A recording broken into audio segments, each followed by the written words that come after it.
ومن أحسن قولا ممن دعا إلى الله. بسم اللہ الرحمن الرحیم. السلام علیکم ورحمۃ اللہ وبرکاتہ. پیارے دوستوں اور عزیز بہنوں، میں ہوں یوسف ملک اور آپ دیکھ رہے ہیں دعوت جنت کا راستہ. دوستوں، آگے بڑھنے سے پہلے آپ سے گزارش ہے کہ ہماری ویڈیوز کو زیادہ سے زیادہ شیئر کریں، اور اگر ابھی تک آپ نے ہمارے چینل کو سبسکرائب نہیں کیا تو اس کو سبسکرائب ضرور کر لیں اور کمنٹس باکس میں اپنی رائے کا اظہار کریں.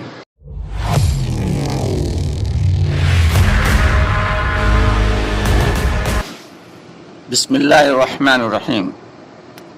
عزیز و دوستو، آج ایک بہت ہی بڑا اہم موضوع لے کر حاضر ہوئے ہیں. دوستو، آج امت مسلمہ کا سب سے بڑا المیہ یہ ہے کہ آج ہم میں سے ہر شخص جو کام کر رہا ہے بس اسی کو کام سمجھ رہا ہے. آج ہمارا سب سے بڑا المیہ یہی ہے کہ جو شخص جس کام سے جڑا ہوا ہے، اگر کوئی شخص دعوت والی محنت سے جڑا ہے تو بس وہ اس کو ہی کام سمجھ رہا ہے. کوئی شخص مکتب و مدارس سے جڑا ہے تو بس وہ اسی کو کام سمجھ رہا ہے کہ بس یہی دین کا کام ہے.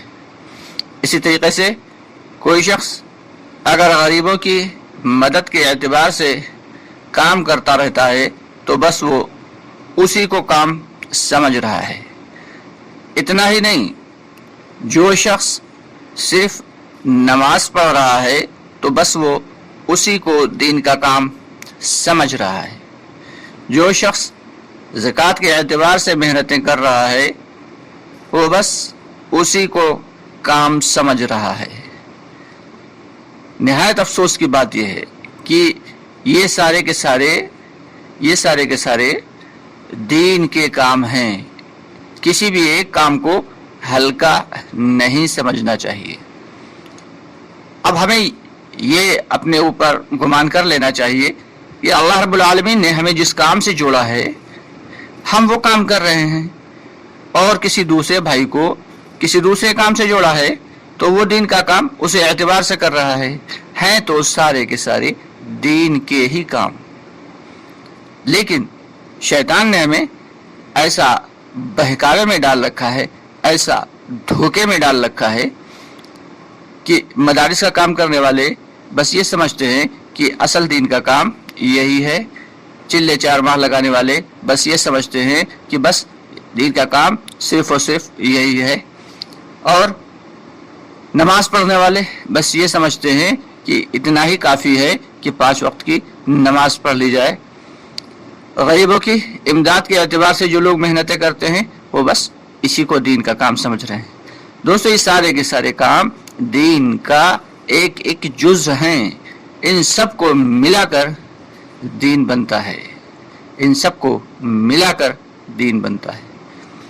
کہ دین کسی ایک چیز کا نام نہیں، کسی ایک عمل کا نام نہیں ہے. افسوس کہ ہم دھوکے میں پڑے ہوئے ہیں. دین کسی ایک چیز کا اور ایک عمل کا نام نہیں، بلکہ یہ ساری کی ساری چیزیں دین میں شامل ہیں. آدمی جھوٹ بولنے سے بچ رہا ہے، یہ بھی دین ہے. غیبت سے بچ رہا ہے، یہ بھی دین ہے.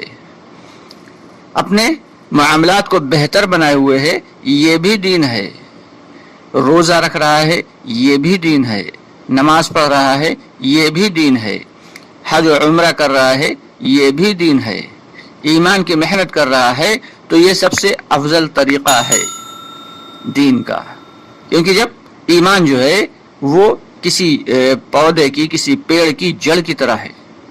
کسی پیڑ کی جڑ کی طرح ہے کہ جب جڑ میں پانی پڑے گا اور جڑ مضبوط ہوگی، یعنی ایمان مضبوط ہوگا، تو باقی کے اعمال بھی اچھے ہوں گے. کہ جب جڑ مضبوط ہے تو تنا بھی مضبوط ہے، جب تنا مضبوط ہے تو شاخیں بھی مضبوط ہیں، جب شاخیں مضبوط ہیں تو پتیاں بھی بہترین ہیں اور پھل پھول آنے کا ذریعہ بھی بنے گی. اور جب جڑ ہی کھوکھلی ہے اور جڑ ہی کمزور ہے تو پھر کیا ہے؟ پھر تو تنا بھی کمزور ہوگا، تنا بھی کھوکھلا ہوگا، پھر اس کی پتیاں بھی جھڑ رہی ہوں گی اور اس میں پھل پھول آنے کا کوئی سوال پیدا نہیں ہوتا۔ تو دوستو یہ جو دعوت کی محنت ہے، اس سے یہ چاہا جا رہا ہے کہ ہمارے اندر اعمال کا شوق پیدا ہو، اعمال کا شوق پیدا ہو۔ جب اعمال کا شوق پیدا ہوگا اور ایمان کو بنانے کی محنتیں ہو رہی ہوں گی، تو پھر لوگوں میں دین کو سمجھنے کا شوق بھی پیدا ہوگا۔ پھر لوگ مدارس اور مکاتب میں اپنے بچوں کو پڑھانا بھی پسند کریں گے۔ پھر لوگ جو ہے وہ نمازوں کا ان کے اندر شوق پیدا ہوگا، عبادات کا شوق پیدا ہوگا، اعمال کا شوق پیدا ہوگا۔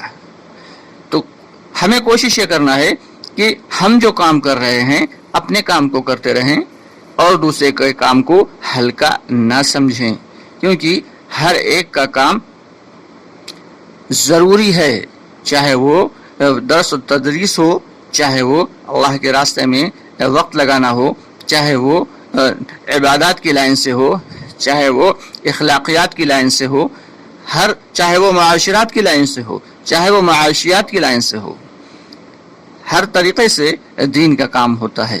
لیکن چونکہ اللہ کے راستے میں نکال کر لوگوں کے دلوں میں شوق پیدا کیا جاتا ہے اور ایمان کی محنت کرائی جاتی ہے، جب ایمان کی محنت ہوگی تو بھی باقی کے اعمال بھی بہتر ہوں گے، باقی کے اعمال میں بھی جان پڑے گی۔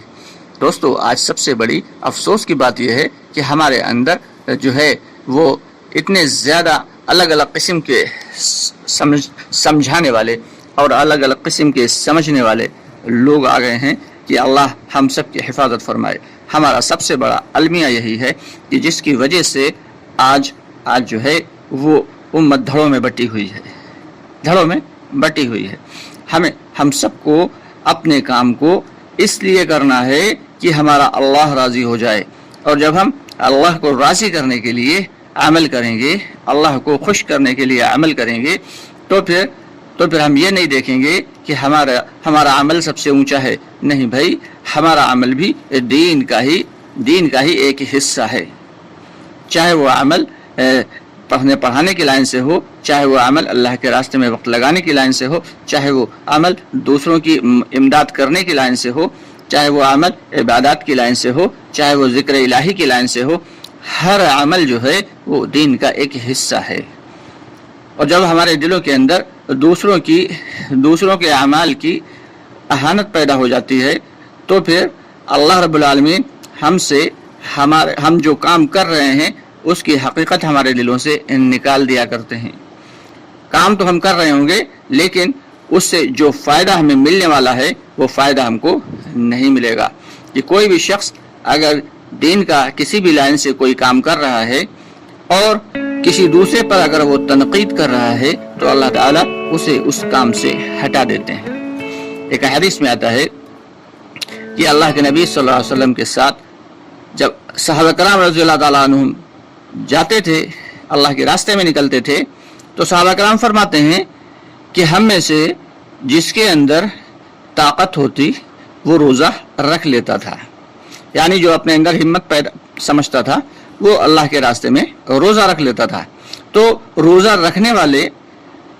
نہ رکھنے والوں کو ہلکا نہیں سمجھتے تھے، بلکہ یہ سوچتے تھے کہ ہمارے اندر اللہ نے اتنی قوت اور ہمت دی تھی تو ہم نے روزہ رکھ لیا، اور ان کے اندر اتنی ہمت نہیں ہے اس لیے وہ روزہ نہ رکھ سکے۔